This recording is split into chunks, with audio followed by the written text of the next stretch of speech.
mangaral na kapatid. She is a singing evangelist, no? Ay, hindi ko alam kung awit siya ngayon mga kapatid para sa Panginoon. Amen. She can do whatever God is leading. Alam kong may mensahe ang Panginoon para sa ating mga ganang. Evangelist Sally Opiana, we have delivered people the preaching of the word. Praise the Lord, and all God's people say, praise the Lord! Ito muna kayo mga kapatid. It's a blessing and my pleasure na nandito po makasama po ang church ng Arayat. UBC Arayat. And my pleasure na makasama ko po ang ating National Choir Director. So ako'y natutuwa mga kapatid dahil napakapalad din po ninyo dahil ang ating pong pastor ay National Choir Director. Hindi po basta trabaho niya. And thank you for his beautiful wife and wonderful children and wonderful saints of God. Ako po awit mapuri pa sa ating po Panginoon.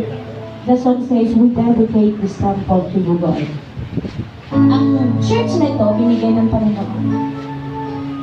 This is a building, but this is the real building of God. Kaya ang church na to, tinitirahan ng Holy Ghost. Pag ang Holy Ghost umaalis at nakasala ka. But you need always the Spirit of God in our life. As I sing the song, when I declare this temple, puri natin ang Panginoon.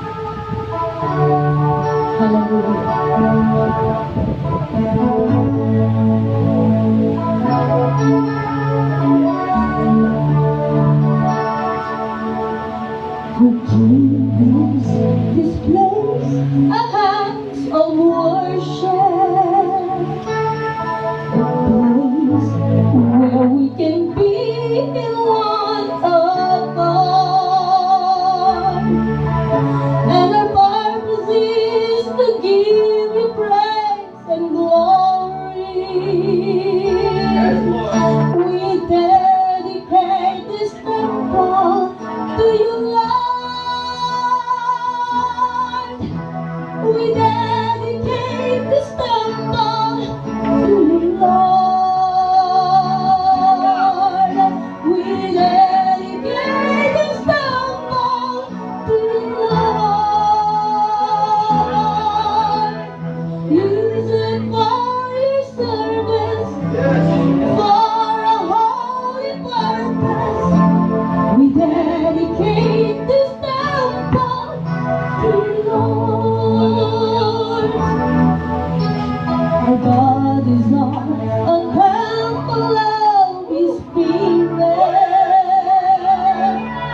in this place.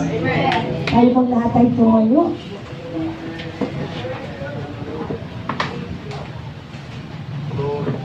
In the book of Ephesians chapter 5, I'm asking the will of God kanina pastor, and you quote Ephesians chapter 4. And the message is Ephesians chapter 5. Ito po mga kapatid sa 13 hanggang 19. But all things become visible when they are exposed by the light. For everything becomes visible is light. For this reason it says, awake, sleeper, and arise from the dead, and Christ will shine on you. Therefore be careful how you walk, not as the unwise men, but as wise, making the most of your time, because the days are evil. Right.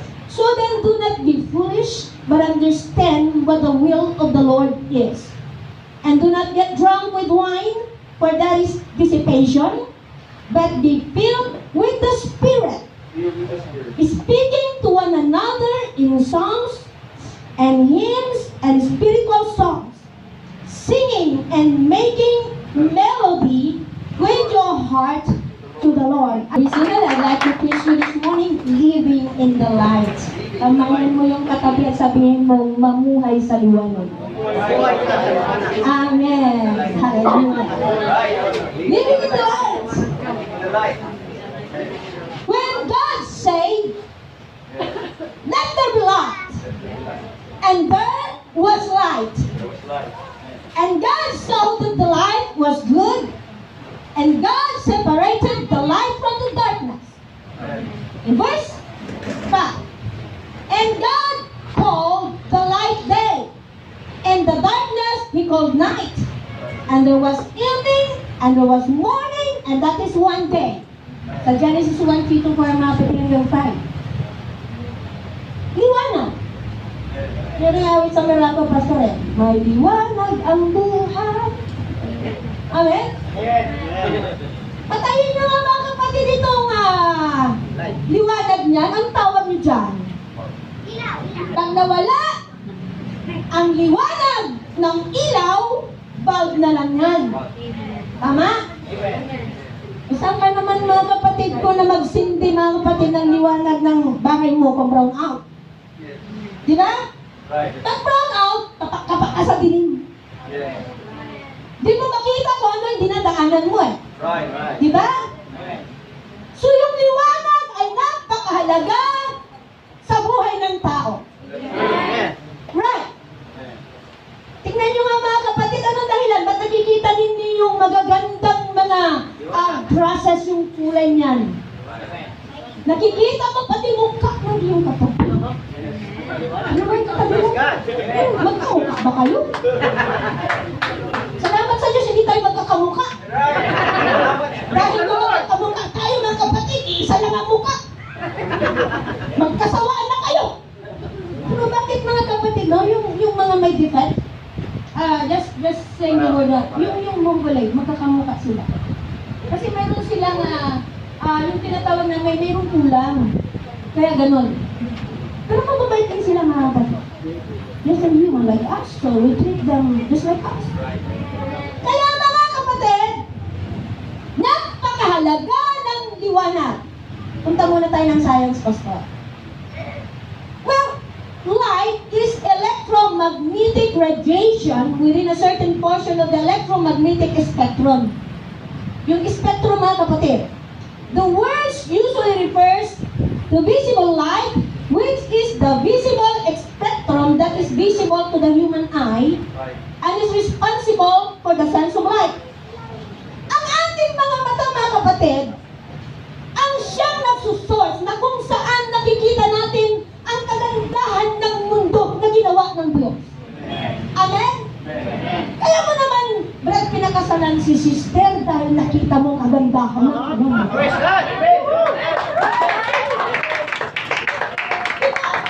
Sister, hindi mo naman pinulat si Pastor. Pagkaganda-ganda mong ganyan, siyempre, nakita ni Pastor yung kagandahan mo. Amen?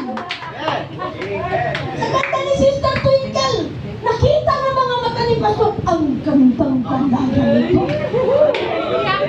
Kaya mga kapatid, nakita niya sa kanyang mga mata yung liwanag ng kanyang kagandahan. Kaya nga may mga makata na kapag sila pastor ay nanliligaw, kung ako lamang ang iyong pagkakasalan, lahat ng mga bituin sa langit ay aking upikwintas. At pagkatapos, ang buwan ay gagawin kong palawit na makwintas ng mga bituin. Sagutin mo lamang ako, pakakasalan kita sa lahat ng puno ng mangga. Sabi sa mga lalaki, mga kapatid, pag umiinom, ano? Kaya nakapagawa ng babae pag nagsawa ng mga kapatid ko eh.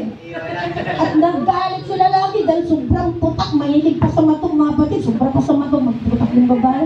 Naggalit mga kapatid. Yung pangako ng lalaki, matutupad. Sinuntok mga kapatid sa mata, nakakita ng bituin. At nung nakita yung bituin mga kapatid, nagka-black eye, nagkaroon ng buwan mga kapatid sa kanyang mga kapatid. But I believe if we are Christian, amen, tayo po ay lumalakad ayon sa liwanag na gusto ng Diyos sa ating pambuhay. Amen ba? Kaya ito po mga kapatid, the visible light, yung visible na spectrum, visible to the human eye. Kaya ito po, naging responsible for the sense of light. Alam niyo ba na may gamit ang liwanag? Amen. Gusto mo malaman? Alam niyo yata eh. Amen. Light is very useful. Bakit ang halaman, mga kapatid, autotrophs, it synthesize their own food materials by the use of light. Kung wala pong liwanag, hindi po mabubuhay ang mga halaman. Bakit? The light converts to reserve energy in the form of food by the process known as photosynthesis. Ayun yung mga kapatid. Mayroong light energy, ginagamit ng mga kapatid to synthesize carbohydrates. Kaya ini-enjoy natin ang pagkain mga kapatid, ang bunga ng mga halamang yan dahil kung walang liwanag ng araw, sorry na lang tayo. Amen. Ano pa? Alam niyo ba na may vitamin D ang liwanag na to? This type of vitamin D need to supply from external source, mga kapatid. This is because it can be synthesized from the, meron tayong tinatawag, ergosterol.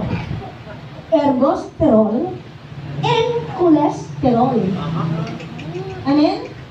Pag nasobrahan ka sa cholesterol, Diego. Diego, bakit Diego? Nakasarap-sarap kumain ng lechong kawalo gusto. Nung wala ka pa sa Panginoon, lahat ng piyesahan, nandun ka. Amen? Sino po mahilig sa piyesta? Talag-tala pa yung mga anak na maliliit. Yung mga ita doon sa aming pastor, may dalag-dalag mga patid ko mga anak na maliliit, wala pang aming yung bunso. Pupuntahan yung bahay mo, i-rate nila doon. Hindi ito na sa mga pulis na nag-rate kung may hanapin. Doon nahanapin tayo nila, pagkain yung hahanapin sa bahay mo. Sasabihin pa sa niya, pwede mag-take out. Ay mga kapatid eh, minsan marami pong cholesterol sa katawan natin. Pero sabi mga kapatid, below the skin converts to vitamin D. So if someone stays away from the sunlight for long, he tends to develop the vitamin D deficiency. Magkulong ka nga ng dun sa kwarto mo ng 3 buwan, walang liwanag. Paglabas mo, mistisa ka na. Bakit? Wala ka ng vitamin D. Kulang ka sa sikat ng araw. Ay, mga nagkukulang pastor doon sa loob ng kwarto, lumabas-labas ka nga dyan. Ano? Napagkakawala ka ng pampira tuloy. Alam mo mga kapatid, mahirap kapag wala tayong vitamin D. Alright, another one is the vision. Lahat po ng mga animals, the birds, are able to see the objects around them because of the presence of the eyes, mga kapatid. Kasi kung walang light, yung eyes na ito, mga kapatid, ating mga mata, maging absolutely nowise, but because of light, the eyes can receive the image of the object. Kaya pala, dahil sa liwanag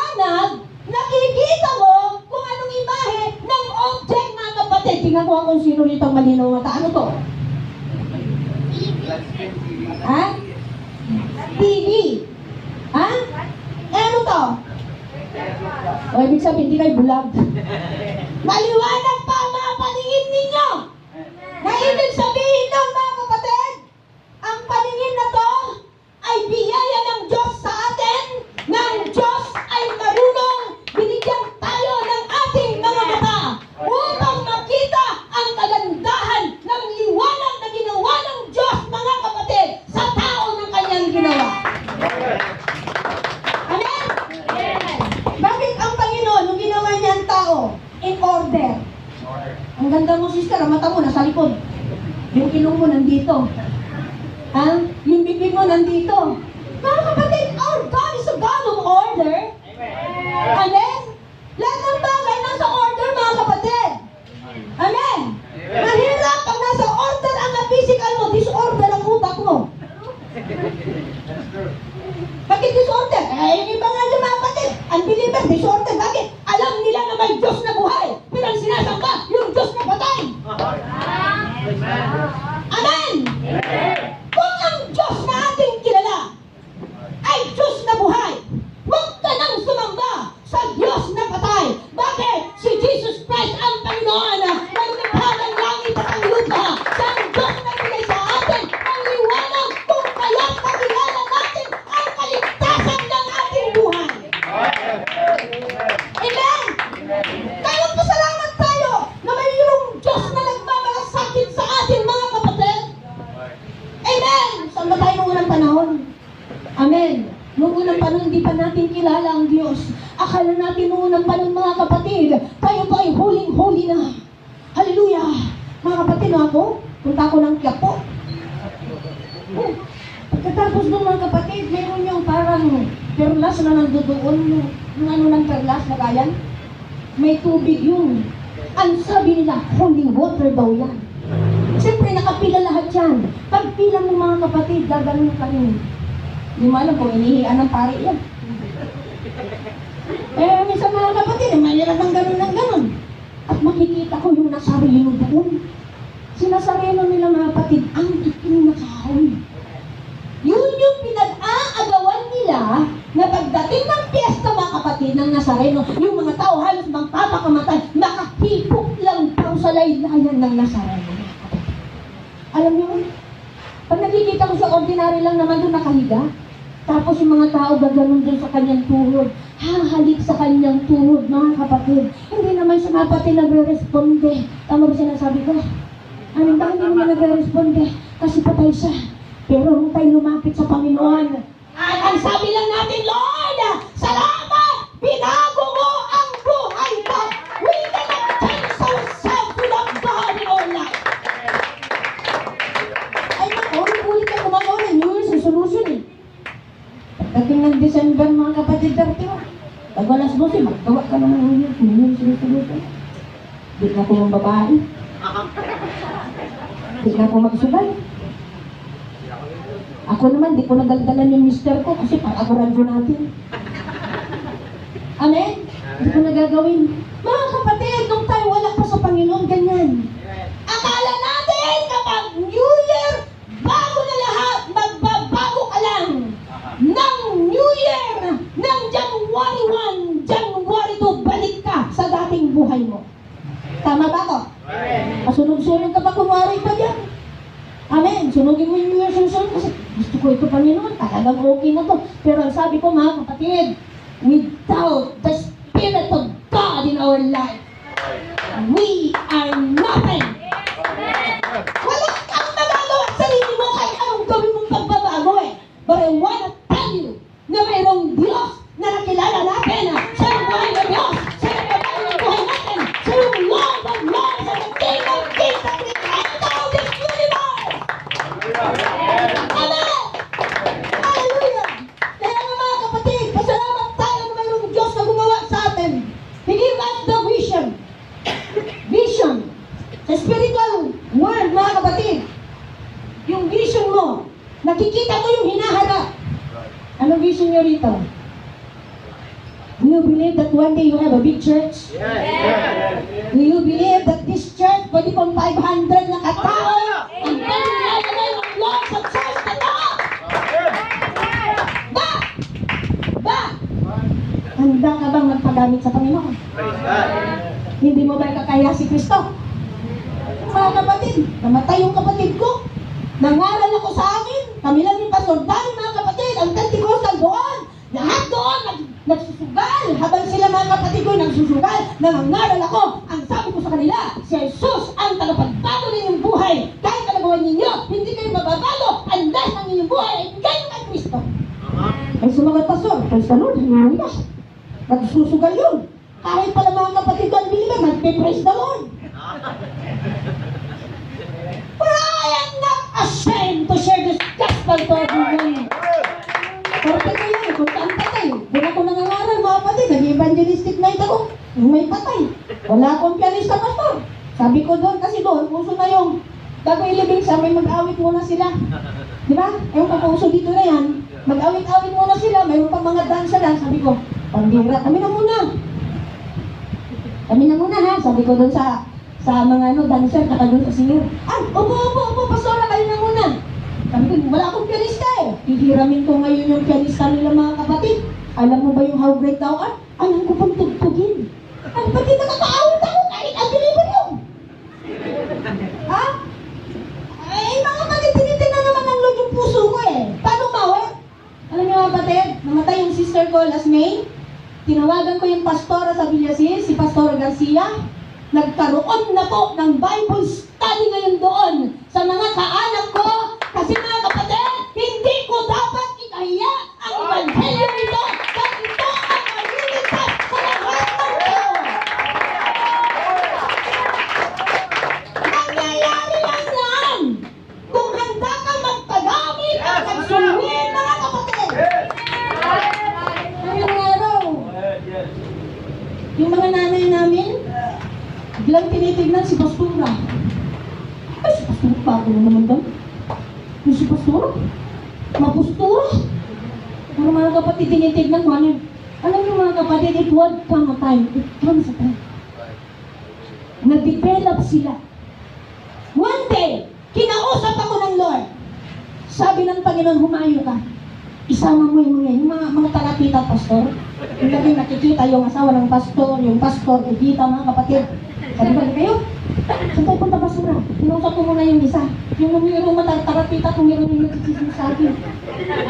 Hindi ako nagagalit sa kanya mga kapatid eh. Kasi, immature pa eh. Oh, kapag may gano'n sa church, huwag niyong kagalitan. Encourage nyo para yung dila niya magamit sa pag-ano dyan sa labas.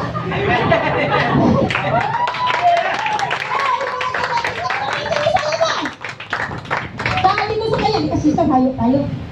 Sige. Saan tayo punta? Doon tayo sa Agustin. Nakita niyo sa Agustin, pastor, maraming tao dyan. Sige, pastora, anong araw tayo? Pwede. Sige, narinig ng isa, si Sister Rose. Nainggit. Kung nakita, magpagkada yan eh.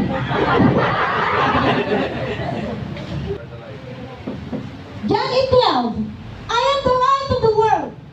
Whoever follows me will never walk in darkness, but will have the light of life. Hindi ka na lalakad sa kadiliman, kundi ang liwanag na ang makikita sa'yo. Hindi mo po pwedeng itago, mga kapatid. Ang ilawan sa ilalim ng lamesa, makikita at makikita ng mga unbelievers na liwanag ka sa kanila. In Matthew 5 verse 16, the same way, let your light shine before others, that they may see your good deeds and glorify your Father in heaven. Now, we will go to Ephesians, the 5th chapter of the epistle. And here is for the Ephesians. Sa New Testament, Apostle Paul believed to be written while he was in prison in Rome. At ito mga kapatid ay sinulat around 80 AD to 100 AD. Amen. Mga kapatid, bigyan ko kayo ng konting background. Ano po ang Ephesians? Kasi pastor, hindi po yung Ephesians, hindi Epis yan. Diba? Mahirap yung ipis yan. Iniipis na yung Bible, di ba binabasa? Amen? Now, Ephesians is what kind of church? Kung babasahin natin ang history po ng Ephesian church, the Bible says, when love grows cold. Ito yung profile ng Ephesian church. Yung Christian Courier. This is a very good example that we can learn. May difference between the word Ephesians and Ephesus. Okay? Ang Ephesian, ikasampung aklat sa New Testament sa Biblia, while Ephesus is a city of ancient Anatolia that is now in Turkey. So matatagpuan mo, mga kapatid, ang Ephesus sa lugar po ng Turkey. Nasa Middle East yan. Ang sulat nito sa Ephesians, it is all about unity and reconciliation of the whole creation to the agency of the church. Amen.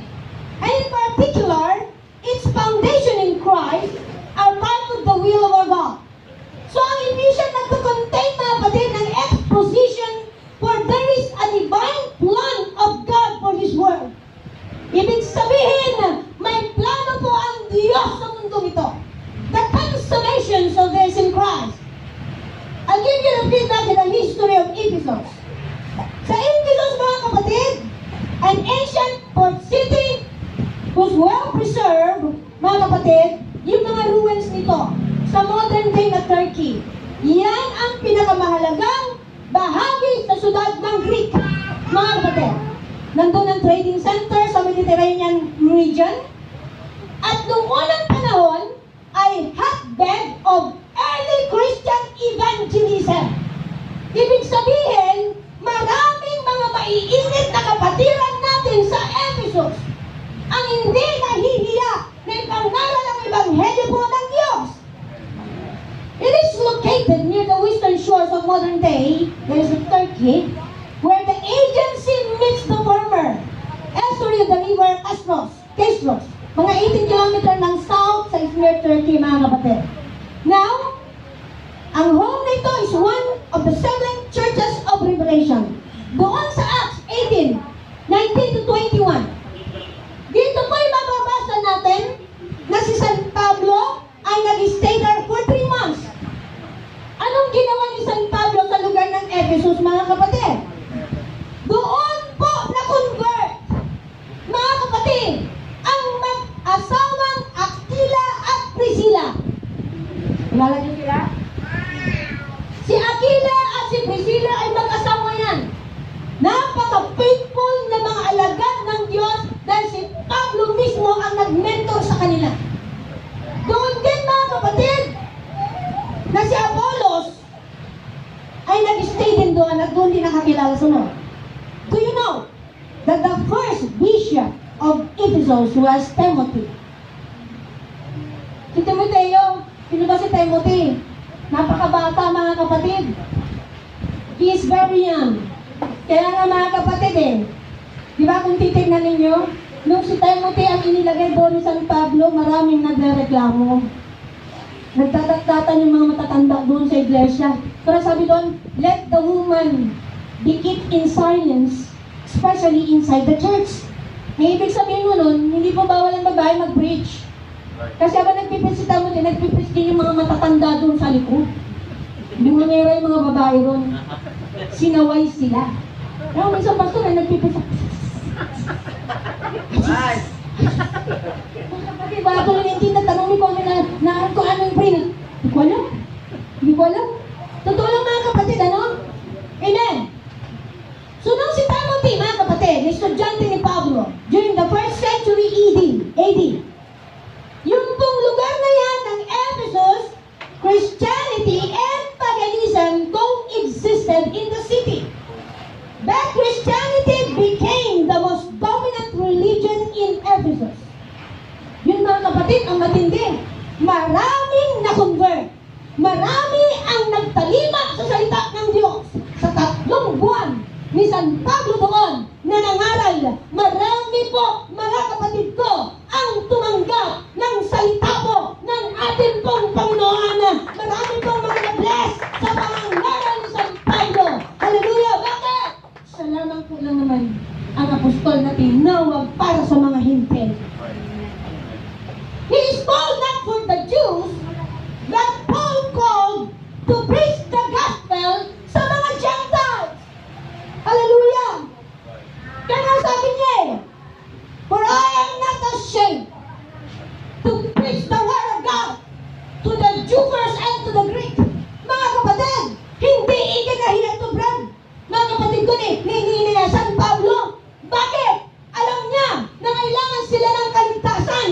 Alam niya na kailangan nila ang salita ng Diyos para sila, mga kapatid ko, ay makakilala sa isang Diyos na buhay.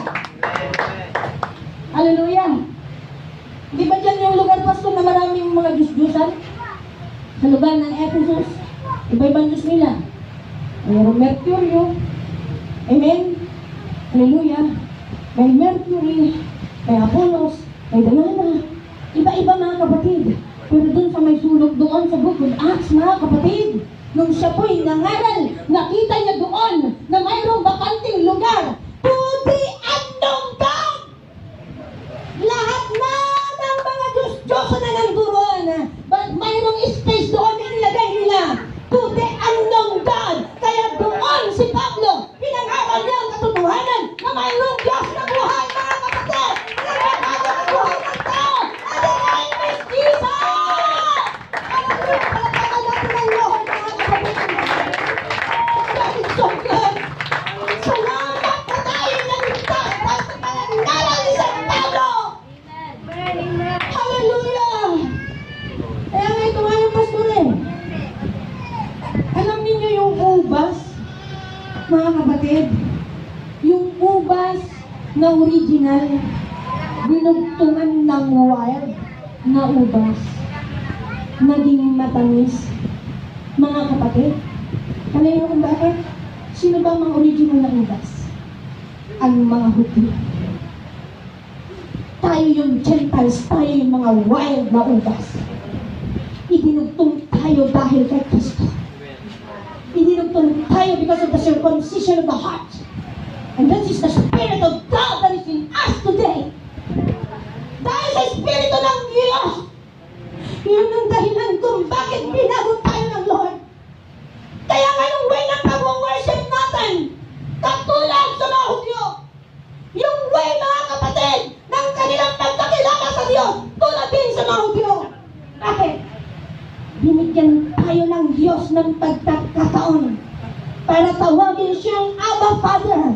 Amen! Tayo ay kinuptop, inadap tayo ng Lord para tayo ay maging anak niya, para yung kaligtasan ay binigay ng Diyos sa ating brother. Ito ay in-enjoy natin. One day, pag-rapture, brother, sasabak tayo sa magsanto na propeta sa isang kapata, and we will be together with the Lord. Kaya nga nagiging ilaw tayo ng sanlibutan ito. Hallelujah! Kaya ang church ng Ephesus, naging head of the 7 churches in Western Asia Minor. In-establish siya ni Paul. Pagkatapos niya, iniwan niya. Pumunta siya ng Macedonia. Hallelujah! Kaya nga mga patid, binanggit yan sa Book of Revelation.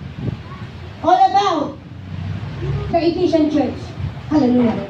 Nung si Pablo ay nag-exhort sa church ng Ephesus, mga kapatid, nung siya po ay nag-exhort, ano po, mga kapatid, ang sinasabi, mga kapatid, ni San Pablo sa mga Ephesian? Sinabi niya rito that we need to love and care for one another. And not the carnal lust of the flesh. Mga kapatid, tayo po, nagmamahal tayo sa ating mga kapatid. Amen. Sino nagmamahal kay pastor? Amen. Sino nagmamahal sa pamilya ng pastor? Amen. Amen. Mahal niyo rin ba sa sabihin niya? Amen. Napakatalag ng nagmamahal sa lingkod ng Diyos. Higit pa, siksik, liblib, umahapaw. Hallelujah! Ipagkakalog ng Lord. Alam niyo ba, nagmamahal sa pastor, binibless ng Panginoon. Praise God. Amen?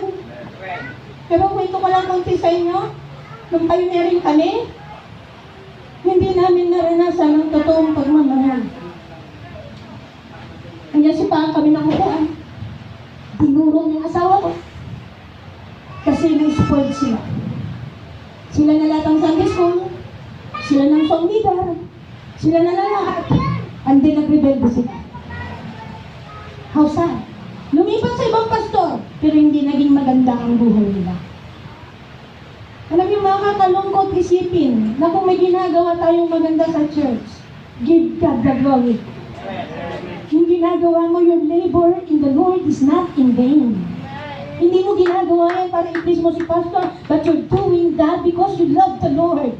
That is why if you love Jesus, you have everything that you give in our life because God wants us to be used in many ways. Alala ko ng pioneering namin, pastor. Mayroong gusto mag-donate ng church. Nag-donate sana. Pinakaalaman ng kapatid Christian. May church na sana kami nun sa iba. Anong ginawa nila? Ginastos, pinambili ng motor.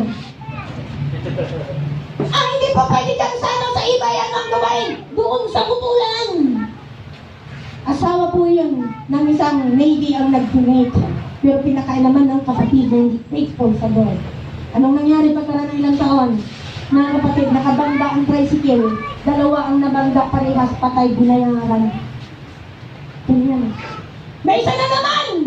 Nagbigay sana ng 300,000 para lang may tayo ang church! Anong nangyari? Pinakailaman din nung kanyang pamangkin. Sabi niya, 300,000, sayang yan. Kami na maghanap yan. Hindi nila pinagkatitiwalaan ng pastor. Kami na maghanap yan, ante. Dahil nakialam sila. Sabi po sa taas, sa headquarters, ibalik yan sa nagbigay. Para wala ng pagkaguluhan. Kinupkup mo ang mga anak pag wala silang mga. Ang pastor, kahit walang-wala na, andyan yung pag-ibig niya sa membro. Kakainin na lang lahat. Pag nakita kang wala ka, ibibigay pa rin niya sa'yo. But so sad, there are some people who don't know how to give thanks to God. Nung makita, pag mayroong simbagong sapatos si pastor, akin na lang yung pastor yung sapatos mo. Sabi naman ni pastor, sige sa'yo na. Ito yung pastor, wala nang pantabak. Imbis na sila magbigay sa pastor, mga kapatid, yung pastor pa nagbigay. Alungkot. Diba? Meron dyan, nagbigay ng isda. Mangingisda. Sinismis kami. Sabi niya. Ayun sa pastor, pag nabisita ang pastor, pumunta sa bahay. Kulang na lang kalkalin at ipasuka yung isda pinakain. Diba? Hindi ganon. Everybody say, hindi ganon. Hindi ganon. Pag binigay, ibinigay na. Binigay, ibinigay na. Tama ba? Amen? Maraming sufferings. Pero mga kapatid, pinagtisan namin. Pinagtisan namin. Alam niyo mga kapatid, ang aking pong asawa, napakabait sa membro yan. Kahit wala nang makain, nagdadala pa yan mga kapatid ko ng pagkain sa mga kapatid. Amen?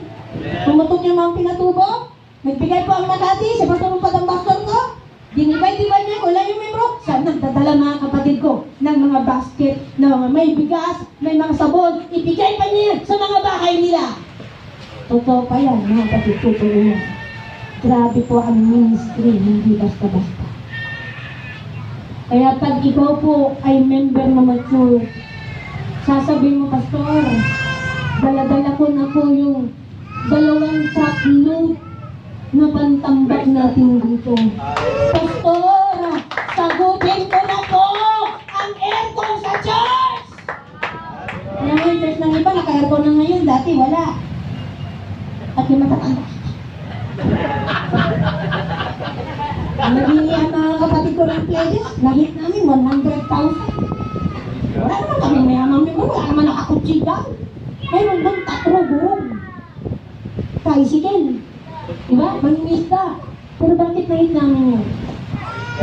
Patatapang. Hindi sila madamo. Yung mga pasaway, bumait. Hindi na naging madamo. Yung dati na upo, ayaw, wala na, lumayas na. Amen. Gumago ang church. Totoo yan. Maraming pagsubok. dadaan ka man sa kanya sa butas ng karayom, tandaan mo, ikaw ay anak ng Diyos! Kumakain pa rin tayo ng 3 beses sa araw ah! But may merienda na, may midnight snack ka pa nga eh. Kinadadiabetic ka, kaniyang kain mo. Tumataas na yung kolesterol, tumaas pa yung asukal, patay. Kaya mga kapatid ko, nasubrahan sa blessing. Pero I wanna tell you this, mga kapatid, because of that love, because of that love. Ano ba? Communications! Si Pastor, nagipag-usap sa inyo lagi, di ba? Amen? Yan po ang puhunan namin. Yan ang puhunan namin. Communication. Mga kapatid, yung mayakap mo, ang iyong kapatid. Babae sa babae ha. Pag kayo yumakap ng lalaki at babae, bagyan. Alam mo yung bagay yun? Pag babae sa amin, hinahag ko. Patuloy kasi. Pag lalaki, kamay ako. Kapigay ko, Brad, Pantino sa vida. Totoo yan. Bakit? That is the only way. Kahit kapit lang, nakipag-communicate ang pastor sa'yo. Ilan po sa inyo nakapag-birthday ni pastor na alala niyo? Ang sarap kaya. Nung birthday ko, hindi ko dati naranasan yun. Pastor, nung birthday ko, namili yung mga kapatiran ng cake. Amin? Dati hindi ginagawa sa akin. Nagulat ako. Di ba? Praise the Lord! Sinisiskus na ako ng araw eh. Ngayon, binibili na ako ng cake. Amen! Binili ako ng cake. May regalo, may damit, may bag. Iyak ako. Very touching. Alam niyo mga kapatid, kay Sister Twinkle, mahalin niyo yung asawa ng pastor. Dito wala siya sa likod ni Pastor Sam, hindi mabuang ministry. Amen. Iyak ako mga kapatid. Nakarang birthday ni Pastor Tristan, minahal nila si Pastor. Pinatay lahat ang ilaw. Kuntsaba kami, darating si Pastor. Hindi niya alam na mayroong usapan. Sabi, hindi na ako maalala mga kapatiran, tinitulang mo siya. Hindi ko nagtampo-tampuhan kunti. Kaya nyo lang, Pastor, tampo rin ang kunti lang nila siya sabi sa inyo. Mga kapatid, sabi ko, anak, sandali lang ha! Bakit, Nay? Basta dyan ka lang! Pinaparinig ko, pero mga tao nasa loob ng simbahan, parang namin siya. Happy birthday, anak! Happy birthday, Nay! Kasi mga anak ko, 3 taon sa akin. Yung panganay, nanay. Yung pangalawa, mama. Yung pangatlo, mami. Nasa masis sa natin. Mga tao sa akin, 3 lalaki anak ko. Mga kapatid, pagbukas ang pinto! Alam niyo yung pinapaputok nila ng confetti. Biglang sinindihan yung ilaw. Pagbukas mga kapatid, Happy birthday, Pastor! Boom! Tabay awit. Andun, indak na namin yung foods. Nandun mga kapatid na yun, umiyak si Pastor. Sa buong buhay ko, ngayon ko lang naranasan ang ganito.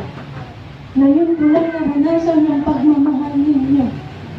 Nakachinelas lang, hindi na alam, mga kapatid, yung pagmamahal ng mga tupa sa pastor, hindi mababayaran. Bakit tayo? Kasi yung pagpapakain lang ng Word of God sa inyo, yung pagmamahal na yan, habang buhay na nila mga kapatid kong iti-treasure. Alam niyo nung namatay ang asawa ko, nakikita ko siya bago ako magtapos. Si Pastor Sam kasi speaker namin nun.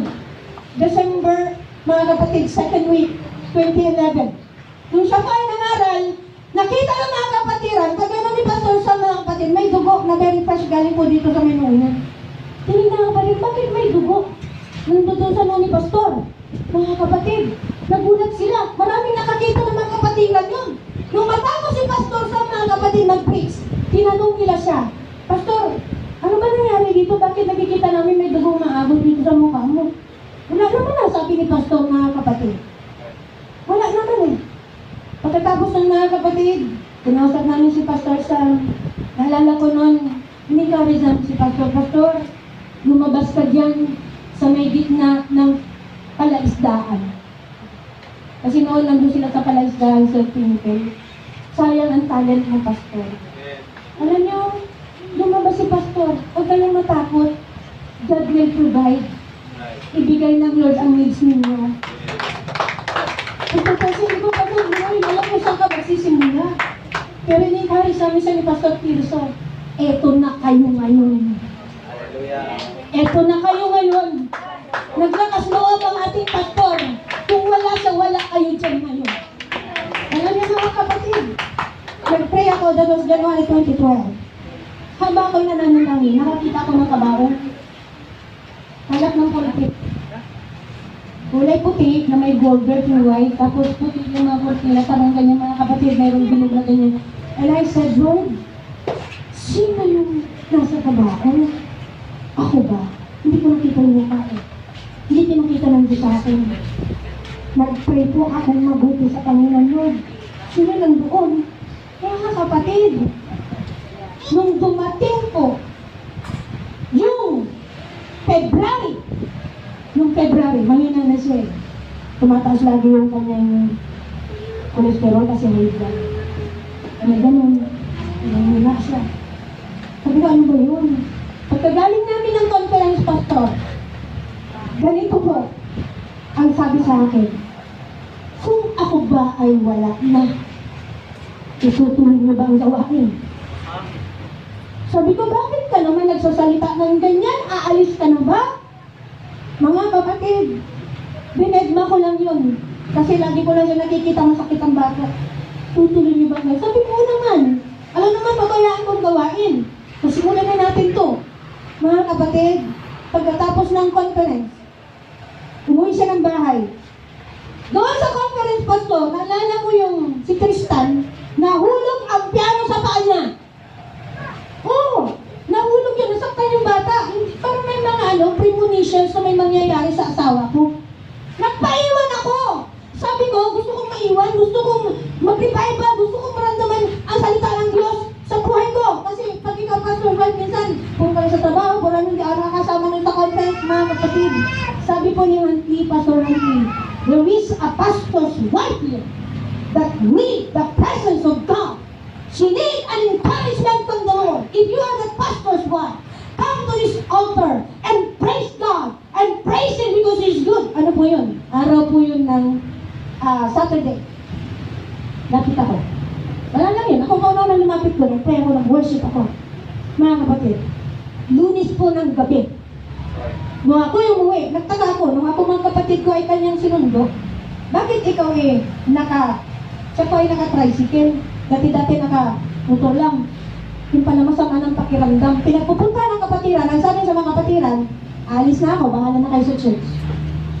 Alis na ako, bahala na kayo sa church. Mga kapatid, nagkwentuhan pa kami, tawanan pa kami yung mga meeting-meeting namin doon, mga kapatid, sa conference. And after that night,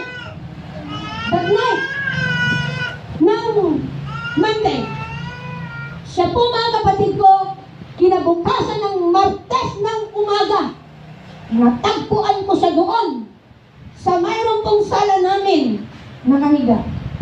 May liquid na galing sa katawan niya, bulas. Pag gano'n ko, tapos nakaganon siya mga kapatid, nakagapa. Ginanon ko, may dugo mga kapatid sa ilong niya. Nakaganon mo, nilagyan ko pa ng kutsara, baka makagat yung dila. Hindi pa rin. Sabi ko sa mga kapitbahay, sabi ko, si Pastor, tulungan niyo ako kasi si Pastor, tulungan niyo ako. Mga kapatid, siya ka, hindi mo alam ang gagawin mo, magkasama kayo ng gabi, nagkwentuhan kayo, and then suddenly you find your husband na patid on the floor. Sarap ng tulog, kasi hindi siya nakakatulog, maraming panahon na. Mga kapatid, hindi na siya magising, magising ang gagawin. Alam niyo, tinakbo ko sa hospital. Just in 1 hour, doon po sa private hospital, baka sakali mabuhay, 10,800 ang binayaran ko. Sabi sa akin ng doktorate, ang nangyari sa asawa niyo, yung pag-atake sa kanya, yung sa mata niya maliit sa malaki, ibig sabihin niya, putol ang ugat niya sa uri, aneurysm. Now, kung gusto ninyo, may 180,000 kayo, uoperahan mo siya. Walang garansya na mabuhay siya. Pero sabi niya, mabuhay man siya, lantang gulay na siya. Takbo ko na lang siya, Pastor, Dok, dito sa Provincial Hospital. Pastor, nung siya po'y tinakbo ko doon, Alas 10 ng umaga, nag-ring ang cellphone ko, nag-ring ang cellphone niya. Tumatawag sa akin, pero nandun siya, mga kapatid, sa emergency room. Dinala siya, mga kapatid, yung, ano ba yung lugar, pastor, na yung very sensitive? Intensive ICU. Nandun siya sa ICU. Siya po, mga kapatid ko nag-aagaw buhay. Nag-ring ang cellphone. Tumatawag sa akin. Tapos, alam niyo, sabi ko sa kanya, huwag mo naman akong iwan. Hindi ko kayang mag-isa. Siyempre nga naman, mga kapatid, ang habang naging pastor ko ako, hindi ko kayang mag-isa. Pag-ipaglamang ka naman para sa amin. Ilangan ka namin. Yung time na yung mga kapatid, nawala po. Parang talagang natingin. Pero nandun siya sa na-ICU. Bigla po siya, mga kapatid, nawala. Kasi hindi siya tumala. Alas 11 po ng ating gabi, nasa huli pa ako ng hospital. Pagod na pagod, galing ng conference. Nasa huli ako ng hospital. Kasama ko yung mga kapatiran. Kasama ko, mga kapatid, yung aking mga hipag. Nandun sila. Mga kapatid, nakatulog pa ako sa sobrang pagod. Malamig na parang po may lumayangkap sa akin. Daniel, alam niyo, mga kapatid ko, yung time na yun, sabi nung doktora pumunta roon, sino pong asawa ni Pierre Sorpiano? Sabi ko, ako po, ate, naging ano na yung asawa niyo. Mamamatay na siya. Makita ko, pumunta ako, mga kapatid, doon po sa may ICU. Meron po siya, mga kapatid ko. Yung, ano siya? Oxygen. Pinutok pa nila siya, mga kapatid. Alas 5 po ng umaga ng Merkulis ng February 29. Ito sabi ko, Sweetheart, kinukuha ka ng ulit. Yung mga palagan na kita. Alam ko naman na gusto mo pang mabuhay para sa amin. Pero magagawa ko. Kinukuha ka na ng Panginoon. Sige na, sumama ka na. Habang ako pa yung mahawit na amazing, I swear the song. And I called Psalm 23, the Lord is my shepherd, I shall not want. Naman tumutuloy yung luha ko, magbigay ko yung mga doktor, yung mga nurse, umiiyak sila. Nakita ko, mga kapatid ko, na ano pa rin ang Diyos ng comfort sa akin sa panahon nung wala siya. Napakasakit mo na naman sa buhay. For 23 years, ako lang ang naging babae sa buhay niya. Mga kapatid, ang Diyos pa rin mabuti. Nung siya po, mga kapatid ko, ay binurol. Hindi ko siya binurol, mga kapatid. Hindi ko siya nilibing doon sa public cemetery. Kumuha ko ng yung isa pong garden, memorial garden, para sa kanya. Sabi ko yun, worthy ang anak mo sa mga ginawa ng paghinang. It was 2014.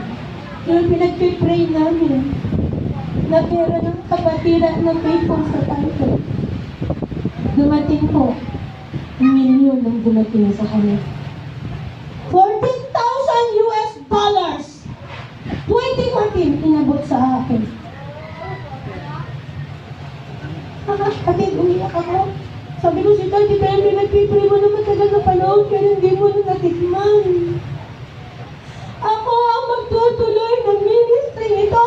Pinagawa ko yung church, bumili ako ng mga bagong upuan, yung instrument lahat bago. Ano na yun? Sabi ko sa akin, isang washing machine. Hindi ko pinagawa ang bahay ko.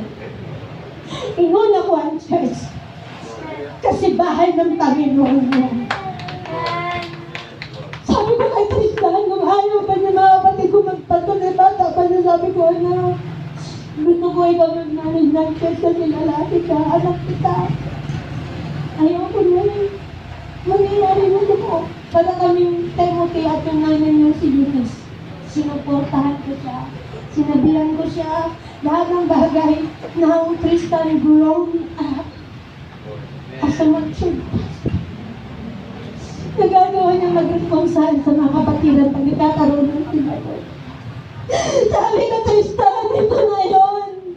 Maraming kaluluwa ngayon ang lumalapit sa Lord. Hindi po sa mga kapatid nagsagawa sa pag-disciple sa kanila. At tumonggap lang. Inilapit ko ang anak ko sa mga membro para mahalin nila siya. Mga kapatid, alam niyo mahal ninyo si Pastor, diba?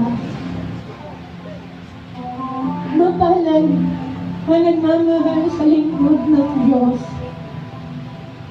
Ngayon pa lang, ipagdama niyo yung pagmamahal niyo. Kailan ka ba magpapadama pag wala na siya? Saka mo lang marirealize yung mga maling ginagawa mo. Mga kapatid, if you love your pastor, show it. Obey and obedient children of God. Living in the light. Living in the light. Tayo yung liwanag. Tayo yung liwanag. I'd like to turn this microphone to Pastor Sam. I believe God has something for us today. We'll be comforted by the power of the Holy Ghost.